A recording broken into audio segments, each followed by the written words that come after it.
It has taught me that that's the most important thing that you can do in your life. Matter of fact, it is your life. Wellness is life, everybody. Um, you have to really understand what it means to just live, period. What it means to feed yourself, what it means to clothe yourself, stay in warm shelter when it's cold, nurture your mind, nurture your soul, cry, like do all these things and have extreme depth. Like it's your life. This is the Luray Journey Podcast on the McKissick Health Podcast Network. I'm Dr. Sherella Cupid, your host. The Luray Journey Podcast is a space for Black women to choose themselves. Welcome back, sisters, sponsors, and supporters of the Luray Journey Podcast. For the fourth season, the theme is transitions. We'll continue the sister circle conversations with Black women from different stages of life with various personal, community, and professional roles. The intention of this season is to continue and start conversations on the meanings, experiences, and practices around transitions, such as becoming a mom, shifting careers, and establishing a new lifestyle.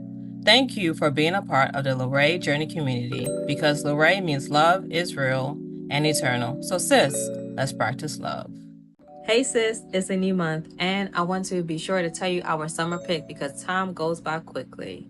Our summer pick is Caught Out There by Dr. Tahira Chloe Mahdi and Christopher A. Brown. I read this book in 2 sittings. It definitely had me cracking up. And also, it made me think about the importance of home, belonging, exploration in order to return to self or remember self, find self, all of the ways in which we explore who we are in the spaces that we occupy as we navigate adulthood. This screenplay is also a platonic comedy, a planton com, as the authors have stated. And what's more is that this screenplay is currently being produced by the authors to become a hit film coming out this summer. So if you love a book that becomes a movie, a screenplay to film adaptation, so be sure to get your copy by Tahira Chloe Mahdi and Christopher A. Brown. I'm super excited about this pick because the author, my sister doc, Dr. Mahdi, Dr. 99 will be in conversation with us, moderating the talk. So if you also love to be in conversation with multi-hyphenated artists, be sure to go to podcast.mckissickhealth.com and sign up for the Luray Journey newsletter. That way you can get your invitation to the book club, Our Sister Shelf. And if you want to learn more about this sister doc, Dr. Mahdi, you can also check out the second episode of season 3 of the Luray Journey podcast, where I hold conversation with my dear sister doc to explore how she defines love. I'm sure it will give you more insight into how she navigates the space as an artist. Be sure also to support small bookstores by going to bookshop.org. There you can support the bookstores connected to the Luray Journey community, being One Choice or Left on Red. Sis, I hope to see you there. As always, love is real and eternal. In community, peace. So today we are in conversation with Chantel Bomar. It has been a minute since we had the opportunity to catch up. Chantel is a longtime friend, aka City Nights, as we love to say. So Chantel, may you please introduce yourself? Hi everyone. Hi Luray family. My name is Chantel Bomar. I am a career woman, of course, but I'm also a young lady in my 30s. I am a podcaster. I'm a creator. And I also own a few small businesses that I run and, have other people help me with. So, Awesome. Thank you, Chantel. Can you share what brings you to the Sister Circle space?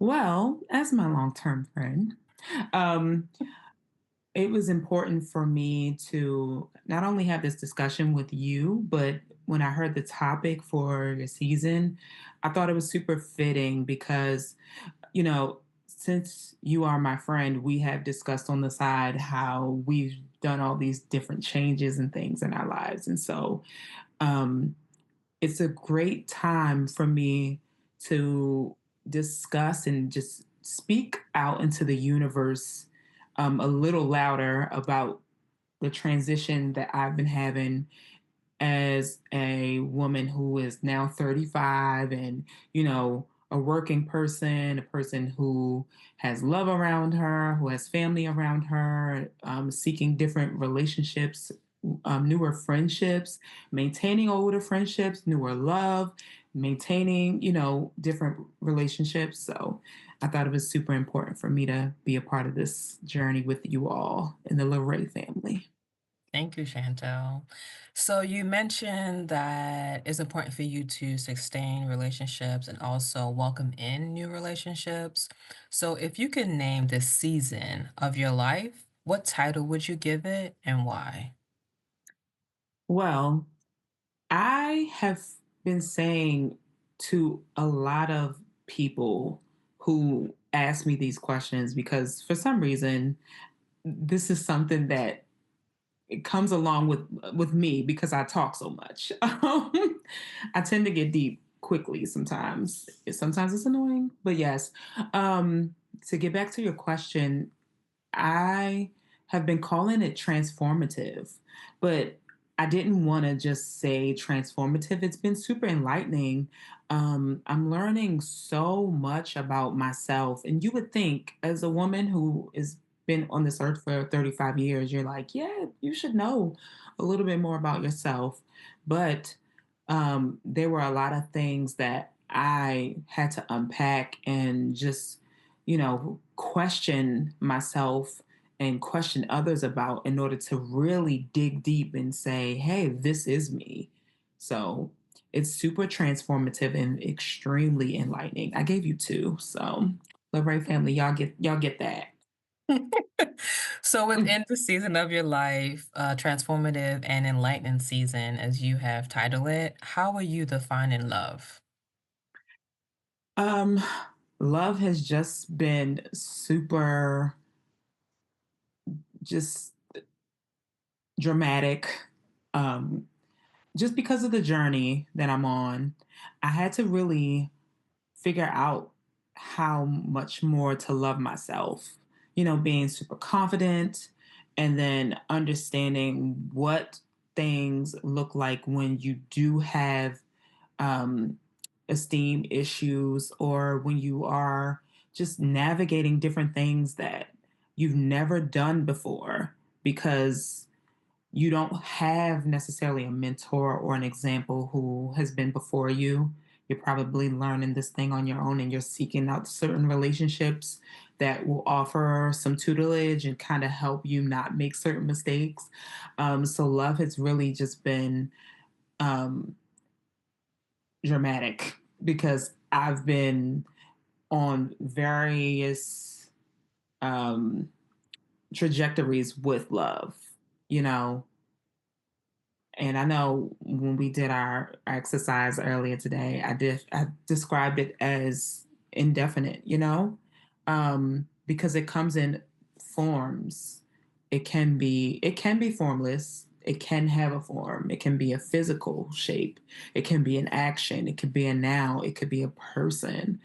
Um, but right now, I've dug very deep and I'm continuing to do the work to dig deeper so that I know exactly what it looks like when I love myself. And then I have those moments when I'm escaping the love that I have for myself.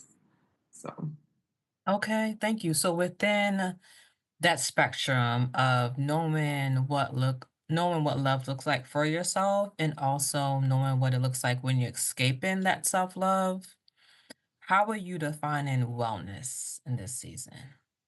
wellness is a huge part of it. A huge part of it.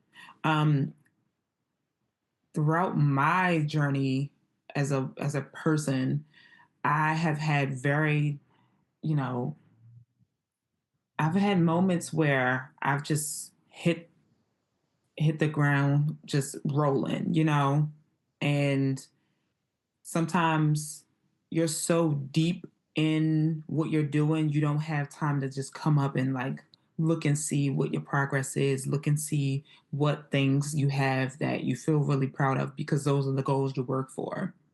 So when it comes to wellness, in order to really take care of yourself, you first of all got to do a step back and just understand that not everything is about doing, not everything, like your worth is not defined by your actions all the time or what you do.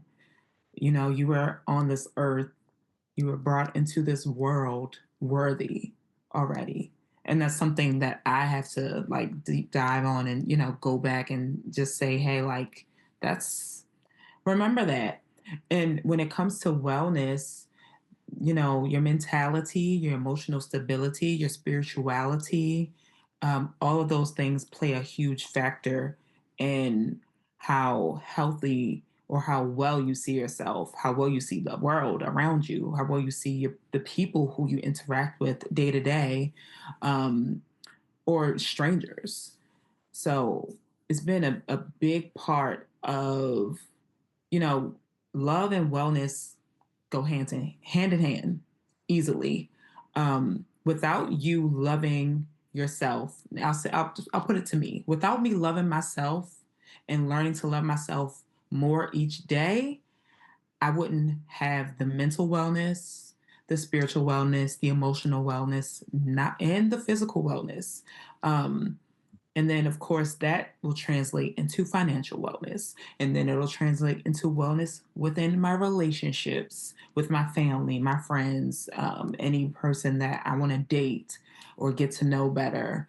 So, yeah, it's a very super and like impactful question because wellness carries into everything we do. I work in healthcare, and I know my answer is super long-winded, but you don't understand. Maybe there are some people around you who do work in the healthcare space and they see the quality of life that people have when they get older. But unless you start taking care of yourself around this age, younger, you know, you will have a limited quality of life as you get older. Um, and that's just hoping that you make it to whatever age you would love to make it to. So it's super super deep.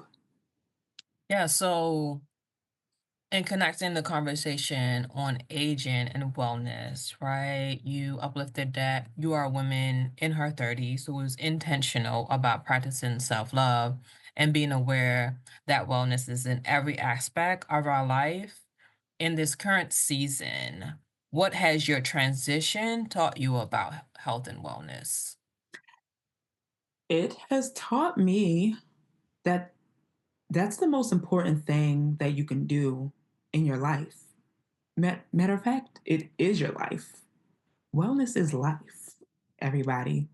um, you have to really understand what it means to just live, period, what it means to feed yourself, what it means to clothe yourself, stay in warm shelter when it's cold, nurture your mind, nurture your soul, cry, like do all these things and have extreme depth. Like, it's your life. Thank you. You also uplifted that you work in the healthcare field and you have seen folks in older generations or decades, however you want to put it, who may not have prioritized wellness, right? So the fact that you have, like we often say, like we have mirrors to reflect on, like who we see in ourselves and off, and also models of what we don't want to become. What have you learned about aging, being that you get to witness it at an intimate level? um Aging is a privilege. It really is. Every day, and this is going to sound morbid, but I think about it more and more just because every day we wake up and we get to do things. We get to do things. Um, we're a day closer to the end. And, I don't want to sound like a cynic or a pessimist or just sound very masochist at all. But like I said before, you get to live, and it is a privilege to be an octogenarian or a septuagenarian, which is, people who are in their 80s and their 70s. Um, my grandmother, she lived until she was 97 years old. And I don't know if that is something that is in my life path at all. But I can tell you, I had some amazing conversations with this woman. And that was when she was in like her 70s and 80s. And I was in my, teens and 20s, really trying to figure life out, talking about everything. Like this woman was a bona fide Christian down to the bone, y'all. Like, you know, certain things it would kind of be taboo to discuss, but my grandmother never held back. And when you get to be of a certain age and you get to share that wisdom and that life experience and that love with someone in your family or someone else who is younger, who has so much more to see in this life, you know, it's a privilege, it's an honor. Thank you. And the fact that you got to experience that privilege of having those deep conversations with your grandmother, considering your health and wellness, what are you doing for your future self today? I'm becoming way more active. I'm spending a lot more time and effort and money into, like putting it into my health. I actually recently started getting I signed up for a plan to get like a monthly massage or facial from a well-known health place. And I use my health benefits, like my FSA card, to access those benefits. So I'm taking care of myself a lot better because I have the ability to do that now. And I'm in therapy. Um, I am expressing a lot more and not holding things in. Stress is a very big part of the way we age and the way we slowly kill ourselves too. And I've seen a few people in my life, especially men, Black men, who have, lived lower quality of lives or even died from stress. Um, and that's something that you all and we all and I think about. And I don't stress myself out about it though, because that's counterintuitive. But yeah, it's just been a time I invest because I want to see, and nothing's predicted. Like I don't know what life has in store for me. Anything can happen where I do get sick and my mobility is lessened or something like that, or my cognition is refrained or a little different than it is right now, because that sometimes happens as we get older as well. But I know the investment that I'm making either way, like it makes me feel good that maybe hopefully I can be like the women I see in my life or the men that I see in my life who are thriving in like their 60s and their 70s and their 80s. So Thank you. And with this space of you investing more in your This episode of the Lorraine Journey podcast is sponsored by Left on Red. Left on Red, founded by Dr. Latasha Ely Kelly, is a specialty bookstore and cultural space rooted in the mission to amplify representation, cultivate perspective, and empower community. With a focus on titles by Black authors and works of African American interests, the curated collection spans a range of genres and lived experiences, alongside thoughtfully selected stationery, keepsakes, and collectibles that reflect Black culture. Left on Red also hosts events, workshops, and programs that connect literature to everyday life, learning, and well-being. As the home of the Millennial Black Professor and TMBP Media, Left on Red expands beyond the page through podcasting, storytelling, and creative media initiatives that honor underrepresented narratives and foster meaningful dialogue. This space exists to serve, support, and shift, offering both inspiration and intention for anyone seeking reflection, knowledge, and community. You can support Left on Red by visiting leftonredbooks.com. Again, that's leftonredbooks.com, or visiting the bookstore in Wichita, Kansas. Again, thank you, Left on Red, for sponsoring the Lorraine Journey podcast. Help so that way, like you said, you can maintain a high quality of life, right? A better quality of life compared to others who didn't either have the mindset or the resources, the access to attain Mm-hmm. a better quality of life. What does sister circles and sisterhood look like for you in this space when thinking about that? Um, First of all, sister circles are super impactful in this space. Without my sisters, without a sisterhood, and people being at different ages and stages of their lives, like I have a lot of people a part of my sister or women a part of my sisterhood who are in different ages and of course a part of different things. Some are, working a corporate job. Some are not working,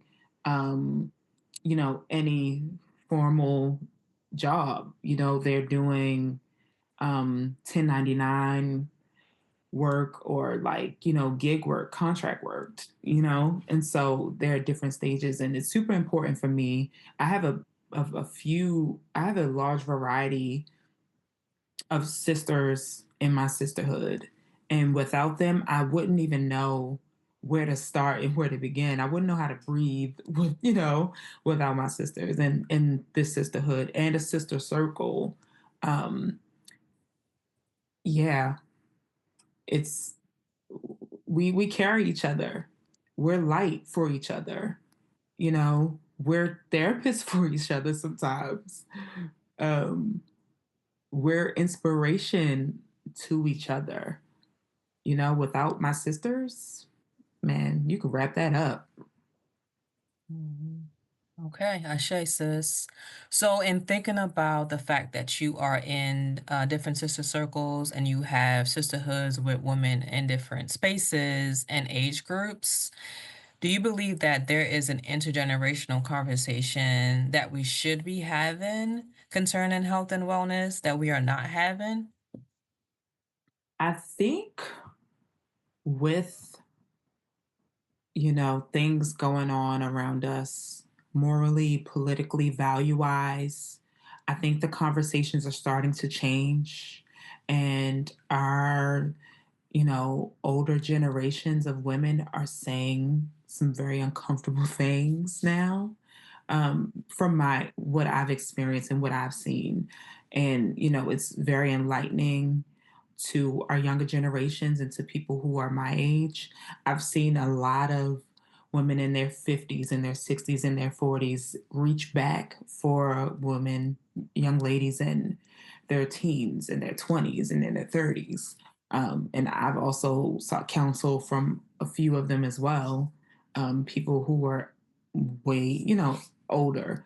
And so I think the conversations that are starting to happen about just womanhood in general, your freedom, your free, mind, relationships with spouses. I think those are all happening now.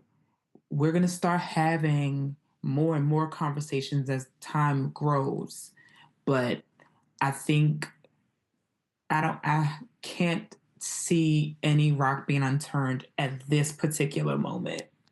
So I think we're having those conversations intergenerationally now. And do you think you mentioned the social and political time that we are in? So do you think the socio-political time was the impetus for these conversations, or do you see it happening because of other reasons? I think it was like a little spark, to light and ignite a huger flame, like a bigger flame, because we are experiencing a lot of impact to our groups that once had these specific rights laid out, that were fought for, that were bled for. And I think due to certain legislation being revoked and things changing with, women's health, the ability for women to have certain freedoms and other groups having certain freedoms again. I think that has definitely been a huge part of the way conversations are being led right now. I think the older generation thought that, previously with other presidencies, and the fact that we had already done these things within our history, within our time span, that, you know, the girls were good, the kids were good. And now it's like, no, we have to have these tough conversations, certain things that, like, maybe like a marriage that lasted for 50 years and then there were children outside of a marriage, or women not having access to build credit or to finance things on their own, and now they're just saying, protect yourself, or find what works for you and live a full life. um, I think that was a big part of it, because I think had it not been, um, I think a lot of women are going to keep things a little clutched to their chests, because it is pretty not taboo for our generation, but for their generation. I know, like older generations, it's those are things that you don't really speak on out loud, and now you have to be vocal. Mhm. Thank you. So we are going to transition to talking about your career experiences more intimately. So can you share what led you to your career field? I don't know if you want to talk about your health profession as a business owner. How would you like to approach this conversation? Well, first, I think I can speak on my career. Like, I do have a 9 to 5, and that has helped me to fund businesses. So I think I'll start there. When I don't want to get into this long, drawn out story, of course, but when I graduated from college, or even when I was going to college, to get my bachelor's degree, I wanted to be a doctor. I thought I was going to be a pediatrician. I was going to, help sick children heal. And when I got to college, everything changed. I did not want to study those topics. I didn't want to be in school for a super long time, having to continue studying those topics.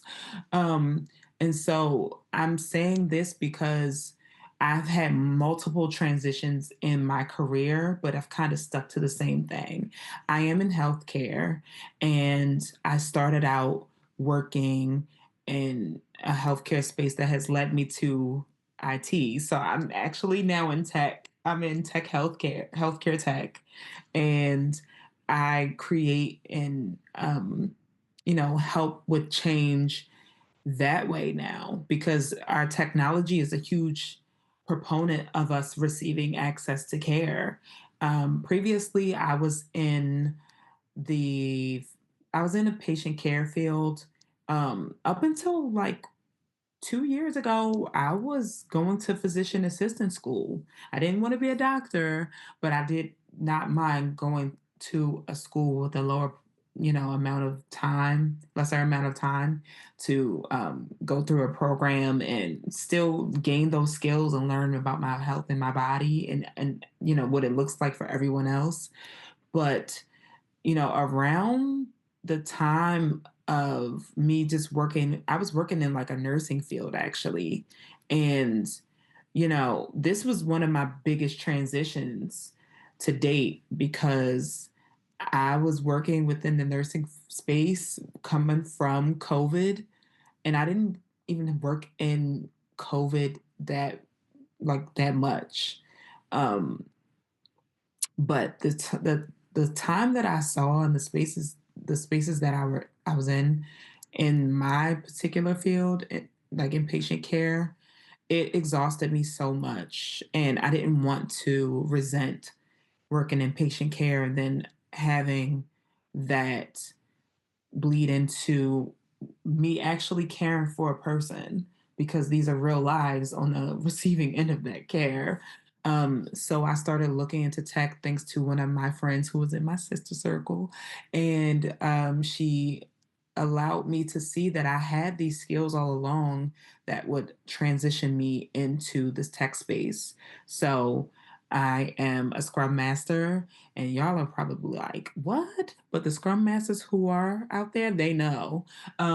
So it's basically within a project management space. I work for a health care and well, a health insurance company, and I help to, you know, I help to manage the workload of the developers who are coding for the website that manages the care, manages the medical records, the authorizations.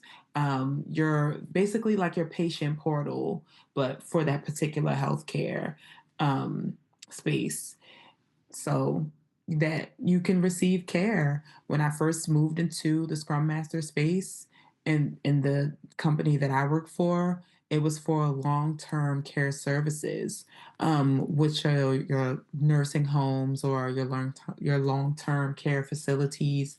Um, we have certain programs where moms who are pregnant and having their first, fourth, fifth child, if even you know if they are within a certain economic socioeconomic status, they can receive food, so that they and it's not a part of, a government program. It's not a part of like a WIC or, like a food stamp thing.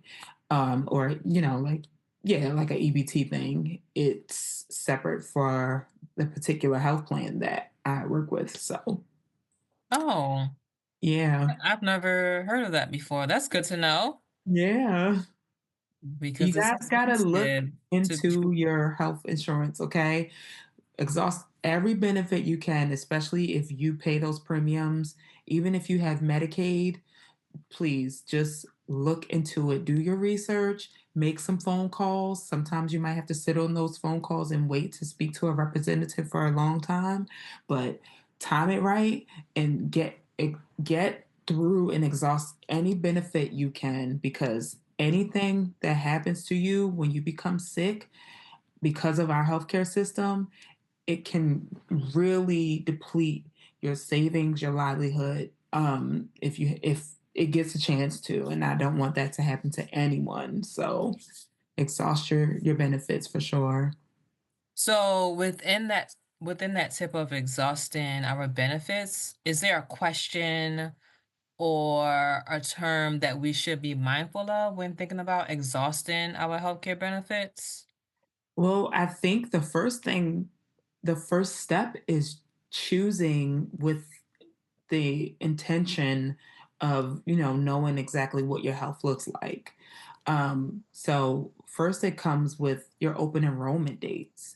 Some people, when they transition jobs, open enrollment is new because and it's not necessarily within that November frame, because you're starting a new workplace and they are going to offer completely different benefits probably. um, Knowing what your intent is. If you are someone who has a chronic illness, knowing what it looks like to choose a certain plan, and also seeing if you qualify for Medicaid, seeing if you qualify for any other insurance that can cover, like a Aflac or something like that. Like there are opportunities. I've seen people have four insurance plans for themselves and everything like based on the premiums that they pay for those insurance plans, they never had to receive any like patient responsibility. So knowing what your plan is, that's where it starts. You have those ask those questions to yourself. Like for example, this open enrollment period, that will be coming up at the end of the year. My plan will be to continue um, therapy, CBT, and to fund, you know, glasses and, things like that because I wear contacts sometimes too. And to also fund the monthly plan that I have for like massages, facials, and assisted stretching, because that is something that is a part of my wellness now. So I have to think of that in mind and I calculate it for the year. And then I go in choosing which plan best benefits me there, where that's going to get coverage. Somebody's going to look a little different, especially if they have a particular illness like um, maybe cancer, or maybe they have like a bronchitis or something. It's going to look completely different because I don't have to visit the hospital as frequently. But there's some other people who do, or I don't have to get medicine as often. There are some people who do. So the question starts within. What are your plans? Do you have to cover your children? Do you have to cover an adult who are you're the guardian for? So, yeah. So within that, taking a self audit about what you plan to do for the year, I think that's a great approach, and then choosing accordingly. What about when life happens, like you uplifted in the beginning of the conversation? So you get an illness, right? I don't think for the majority of you plan to quote unquote get sick. Right. So what happens when you experience an unexpected illness mid-year? Like what then recommendations would you have for folks? There are supplemental plans that I can recall, and I think I gave Affleck as an example. You see those commercials if you're watching TV or if you're watching YouTube and you see an ad or something. Um, or AARP. I don't think a lot of people know that you could sign up for AARP at the age of 18. You don't have to be retired and you don't have to be 62. And these are things that I know just because I think me working in the healthcare space, I've done more research. There are certain things that I've seen throughout my career in it. But also, I've asked certain questions too. I've read fine print and was like, I don't know anything about that. I also, like, I have an insurance plan. Let me get on the phone with somebody and see if they can break it down in like small terms for me that I can grasp. So, Thank you for that, for those tips. So you mhm. uplifted that you entered into the Scrub Master space due to a sister in your sister circle. Yes. Can you share what does sisterhood look like for you in your career field as a Scrum Master? Well, without sisterhood, without that sister circle anyway, because that person has also uplifted and gotten other people that she knows in that space as well. But without her, I wouldn't have known that my brain, my skills, my talkativeness can be utilized in a positive way that does impact change on another level. I'm not giving someone treatment with my hands. I'm not looking at their scripts or their medical records and diagnosing them, but I am making sure that if they have a Medicaid plan, that they have certain coverages that will be allowed to be uploaded into the website so that they can receive this benefit a lot sooner and don't have to wait for certain faxes or paperwork to go in, because there are some parts of our healthcare system that are still pretty old school, and those take a lot of time. So we have a lot of people who are working on making sure you all get your care a lot quicker. So without me having my sister circle or having that sisterhood, I wouldn't know that this is another way that my brain can think to impact change. And I think that's the importance of sister circles, period, like in general. You don't know sometimes what or how you're perceived until that's reflected back in the people who you spend the most time with. So, I spent a lot of time with that person. And at the time, she has kids, so she's taking care of a family. We didn't get a chance to see each other often, but we had also gone to school together and she just knew me. And she made this very like distinct, like, hey, I see this for you, like Miss Cleo type of thing. But um she was right. She was right. I had no, I didn't think I had any skills. And I've been thriving in this space for a long time. I've had such a deep influence, and I'm not trying to say this to like toot my own horn and say, oh, but these are comments that I've had from my management or from people who are working horizontally with me. They see the impact that I've had, and I didn't realize that I could bring this to another set of people and they would do better in their work. And, we would all work together to make sure everyone had their appropriate care. So it's been super impactful to have sister circles in this space. Thank you. And how long have you been in this space now? Um, this December, which will be December 2025, it'll be 2 years. 2 years exactly. I got this job at the end of 2023, and that's when I was making the biggest transition that I could think of, outside of like family and personal things. So yeah, 2 years. Okay. Mhm. Awesome. So you've always been in the healthcare space and you have experience, like you said, inpatient care in regards to helping folks to get the best out of their insurance. Now that you are in this Scrum Master space, if someone was interested in transitioning into this role, what two suggestions would you give them or questions to help them? Well, I would start with questions. And actually, that is a Scrum Master skill. We always have to just sit back and survey. And a part of me surveying are the questions. Um, so some questions that I would start with, and I'll try to keep it to two because I normally have so many, but it also depends on the person. I would ask, how are they with their organization skills? You definitely have to be organized. You don't have to be the best. You can work on things, but you also have to be willing to work on things. So that's a trait too, is be open to correctiveness or or like critical criticism, something that isn't like, nasty or pessimistic, but something that is productive. Um, yeah, my first question would be about the organizational skill. Is that something that you have, or is that something that you want to work on?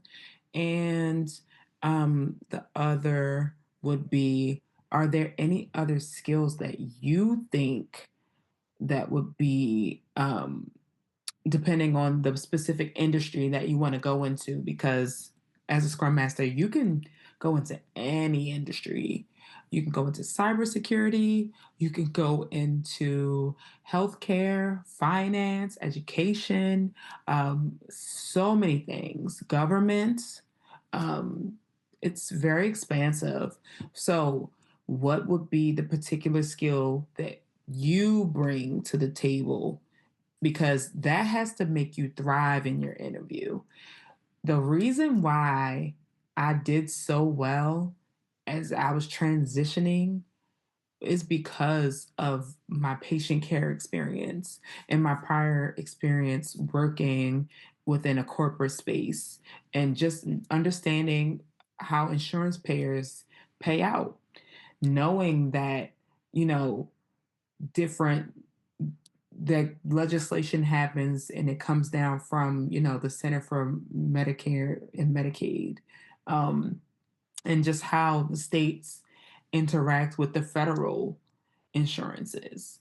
That was all knowledge I had like once I graduated from school, and I just applied for a job because it was healthcare. And I was like, well, who knows where this is going to go? And it's gotten me here because I didn't know that was gonna happen. Mm. Thank you for sharing. So, within this season of your life, which you have titled Transformative and Enlightening, Mhm. What does it look like for you to thrive in this season? And you can use your senses. So, what does it sound like, feel like, taste like? What does it mean for you to Mhm. thrive in this season? Thriving, I think right now, if I have to like put like a real label on it, thriving for me means ease. Um, Not having to rush all the time. I think that's a privilege. I think that is what we all may strive for, um, is just to have things a little bit easier. Um, but yeah, that's it. Ease tastes like it tastes like iced matcha latte. It feels like, sitting outside on a park bench in the sun, just having the sun beam down on you. And like it's not super hot. It's like this perfect weather. And, it looks like me just watching the birds fly, watching the squirrels climb up the trees, like watching, like bees pollinate flowers, just ease. Um, it sounds like birds chirping, maybe a dog barking faintly in the background. Um, and it also sounds like, standing or sitting next to a person I love and them telling me I love you. Um, that's ease to me. That feels, I mean, it probably sounds poetic, but that's what it feels like. That's what success would mean to me too, is just to be have it easy. Thank you for the visual. Like I can be there with you, right? Like, oh, sis, I see you on that bench, right? So thank you for taking us there. I want to circle back to another point that you brought up earlier, in that you recognize that each day that we wake up, that we also move closer to our physical transition, right? Mhm, So, for the previous season of the podcast, it was on love. So, how do we define love in the spaces that we are in? And what inspired that podcast season theme was Bell Hooks, All About Love. And she ends the book with the urge, right? Or the message, the call to live with the understanding that death is a part of love. And if we don't run away from the concept of death and the reality of death, that we could love more. So mhm, as someone who recognizes that, who works in the healthcare space, right? How does that understanding help you to navigate how you love yourself and mhm. in turn how you love others? Well, it's the most natural part of life that is, We all know things end, and we have to let a lot of things die or not exist anymore, or we have to abandon certain things in order to recognize our fullness and live a better quality of life. Now, when it comes to Bell Hooks All About Love, I tried to read it one time and I wasn't ready. I'll definitely get back into it. I don't know if 2025 will be the year that I'm ready for it either. It might be actually, but um, when it comes to just understanding what it looks like to love in death, especially if anyone has experienced a super traumatic death of a loved one, or just dying, like something ending that was super hard for them to process. Um, Having that faith and moving through it and loving yourself through it, because that's going to be hard for some people to hear, is loving yourself through it and acknowledging that you have to like process and actually go through it. And I don't know what that looks like for a lot of people. But on the other side of that is love, is gratitude. Everything that is like thematic with love, it's on the other side of that. You know, you have to, you're going to live so many lives in your lifetime, and you have to kill off or let other things die in order to do that. I could have held on to, let's say, for instance, me transitioning into my career. Now, I tell you all that I wanted to be a doctor, I wanted to work in patient care. And 2 years ago, I was 33. I spent a good amount of my adult career fighting, chasing, wanting that for myself to be a professional who works within like a patient care space. Um, and just like that, and it wasn't just like that, of course, but I slowly started to understand what it meant to, you know, live out my fulfillment, live out God's dream for me and his will for me um, in a different way. I had to kill off that part of my life. I dedicated so much time to it, you all. And it was not a hard, it was like not an easy decision. It was very hard, but I wouldn't be in the better space that I'm in now to receive and to love harder and to love better if I didn't let that go. Mhm. That is a very natural part of life. In order to love, you have to walk through what death looks like in all its forms, because that can be shapeless too, or it Mhm. can have a physical shape. Right. Thank you. Your response is reminding me of one of your episodes for the No Class podcast when you brought on a grief specialist and Hmm. she talked about the importance of going through the grieving process, right? So they are dreams and visions that we have or had for our life that I also Hmm. think is important for us to grieve a vision that we had that we realize actually is not serving us. So I'm also wondering, within that killing off of that career goal, did you go through a grieving process? Did it feel as though you were going through a grieving process? Oh yeah. Oh yeah. Um, I didn't grieve it. I didn't grieve it hard like I grieved, like a person, um, like a loss of a relation, like a lost relationship, or someone physically leaving this, transcending. Um, but I definitely did grieve. I went through those stages. I was in denial for a long time. Um, I wasn't upset because I knew once I started that journey that, you know, every chance I get to wake up and do this, like I'm gonna go for my dreams.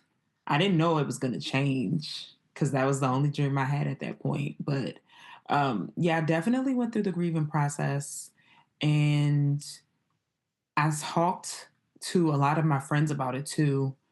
I talked to people who I considered mentors, um, because I couldn't believe it. I'm like, wow, I did all this for it to end this way. I was super close, but I had to accept also that my life was a lot bigger. The way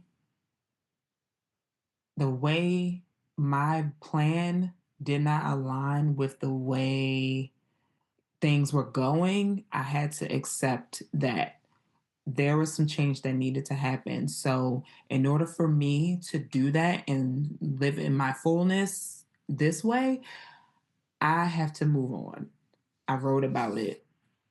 I, you know, I did a lot of things to move through it. Nothing super destructive, thankfully, um, because I didn't hold on to like that career. Like I didn't, make that my personality either. So it was a lot easier for me to grieve it because I think that's also a part of grief too is the attachment that you give to it. And if I would have made that my personality, that would have been a super strong attachment that I would have had to, do like a wait and exhale on. Um, but that's the difference between me understanding what it's like to move and work and be in a career and then, grieve a person because that's also a certain attachment too.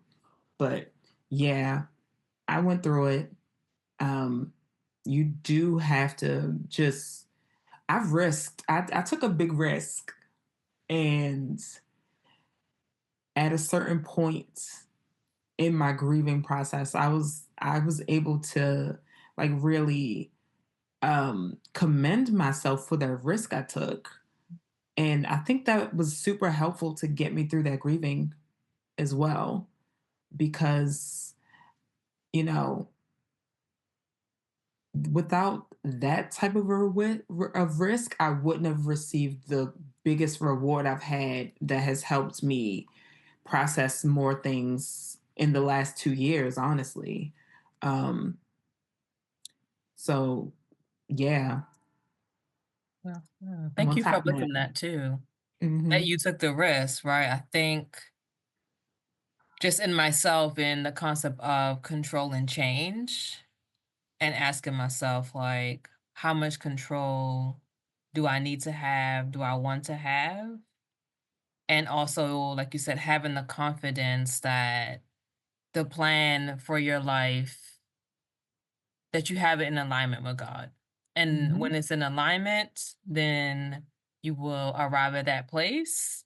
And when it's not in alignment, then you will be missing the mark, right? We can try to attach these roles and titles to ourselves and these Hmm. dreams, but if it's out of alignment, then we will not enter into our fullness.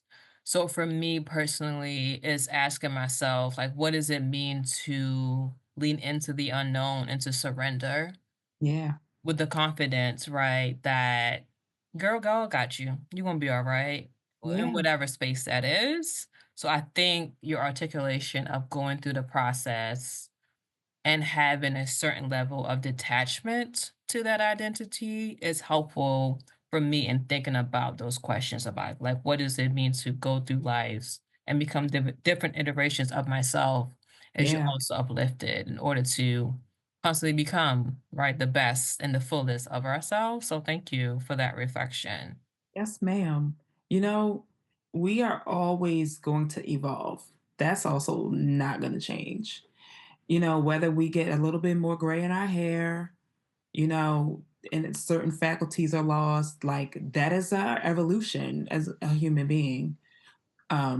You may as well let your brain do that too, because you're going to understand. And this is also something that I've noticed working in healthcare and, having certain conversations with patients, realizing that their brain is not catching up to the abilities of their body anymore. Mhm. And as we age and as we go through our lives, like this is something that's going to happen. You're not going to have control over certain things, no matter what you say, no matter how much you pray to God on it.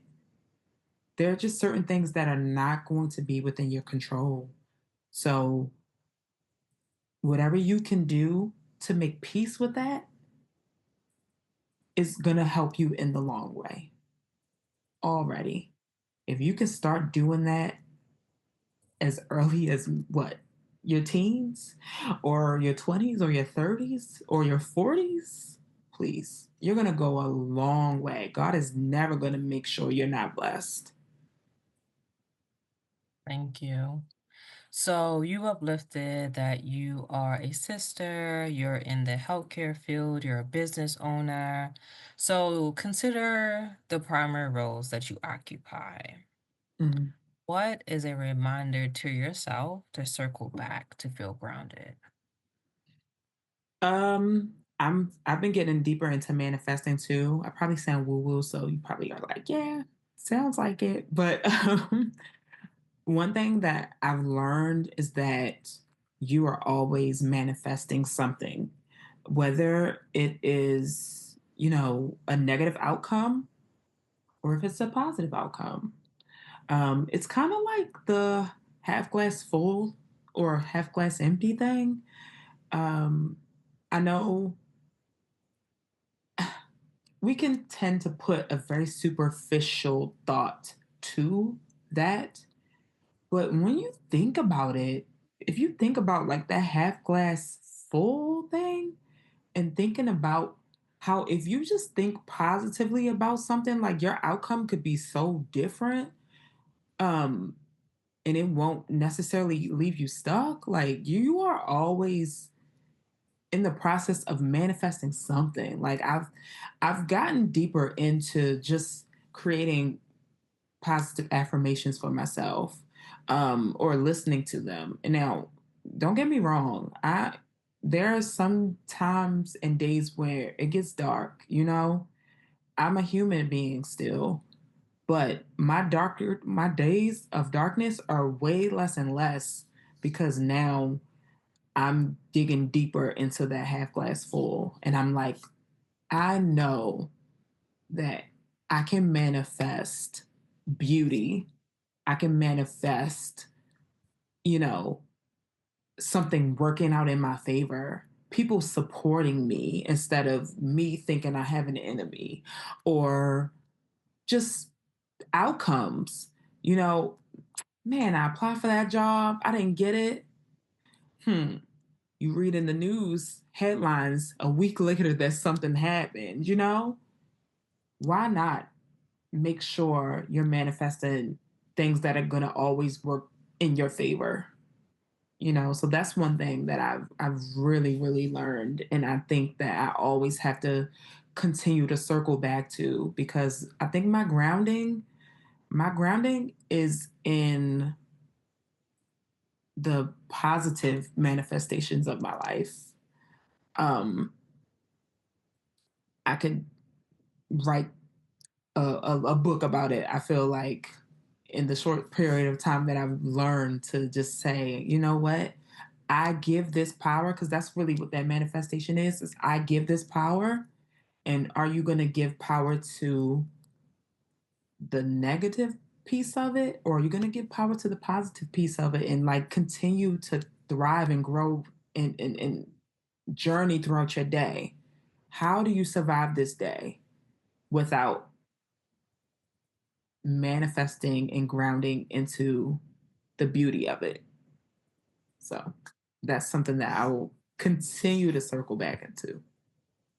Thank you. I think that's a great question to circle back to. I'll have to write that down myself.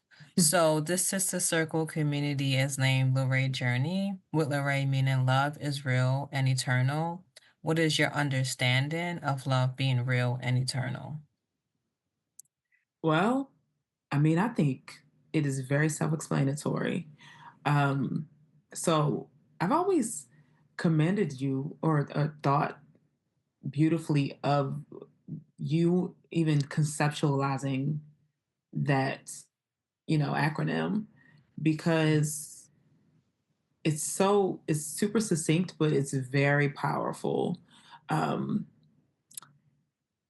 love is real, but it's in the most obscure things and it's in the biggest, most magnanimous things.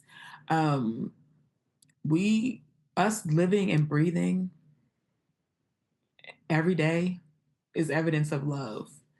and I'm not sure where people come from because I know everybody's life isn't so great, but someone helping you to breathe this oxygen in and breathe out your CO2, or someone helping to make sure you're nourished, um, that is love. Now, whether that came from your mama, whether that came from someone who was a surrogate parent to you, or whether that came from, I don't know who else it would come from, but any person that comes from that nurtures that into you, like they see that love for you, they feel that love for you, and they know your potential with the love that they carry and transfer to you. So, you know,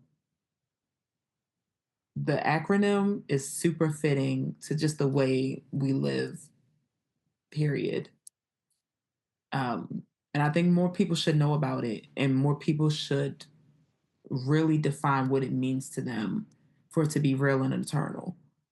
Uh, because even without your physical presence here, love can still be recognized.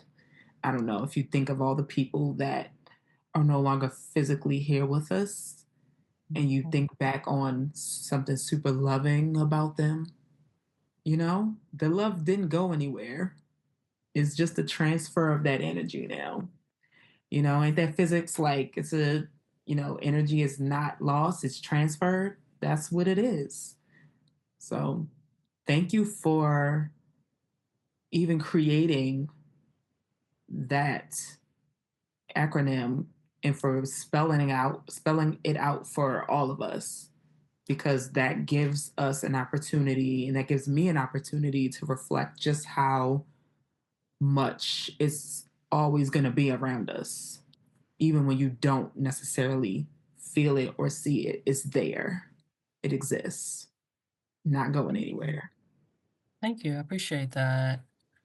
So, Chantel, you have shared intimately about your journey, but where can folks find you in the public space? So, are you on social media, for example? I am still building my social media.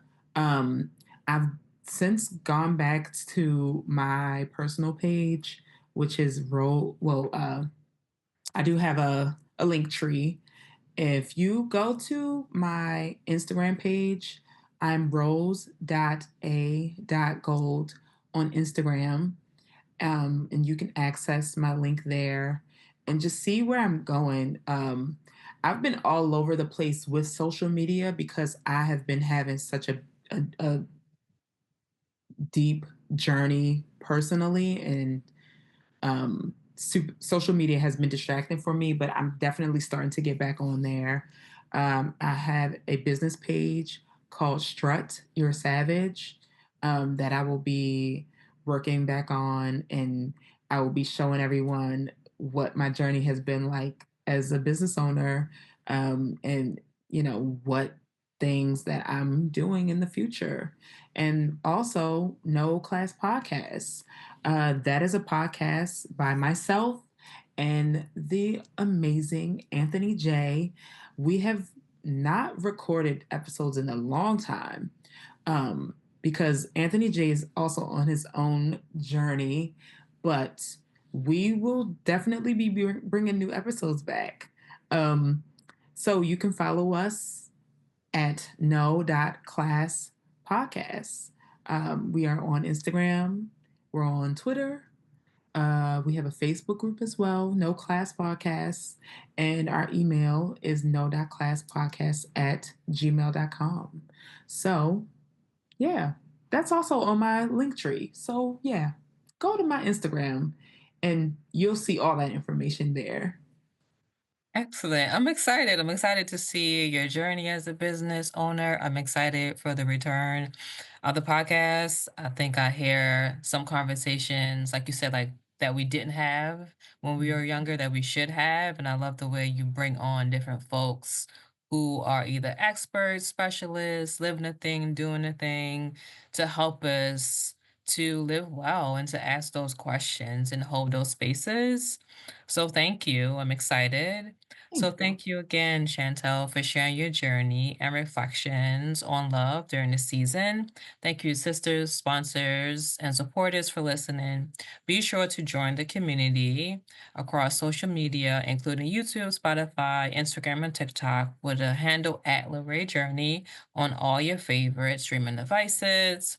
Also, sign up for the newsletter at podcast.mckissickhealth.com. And as always, love is real and eternal. In community, peace. Hey, Lorraine Journey community supporter.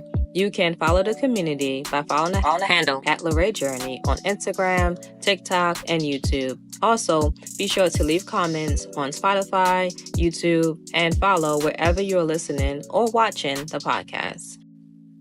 For those who are part of the book club or love to discuss books and movies, you can follow me at Sharella Cupid on the Fable app. Lastly, you can go to podcast.mckissickhealth.com to sign up for the newsletter. There, you'll receive updates such as new episode drops, events, and so much more. Again, go to podcast.mckissickhealth.com. And as always, love is real and eternal. In community, peace.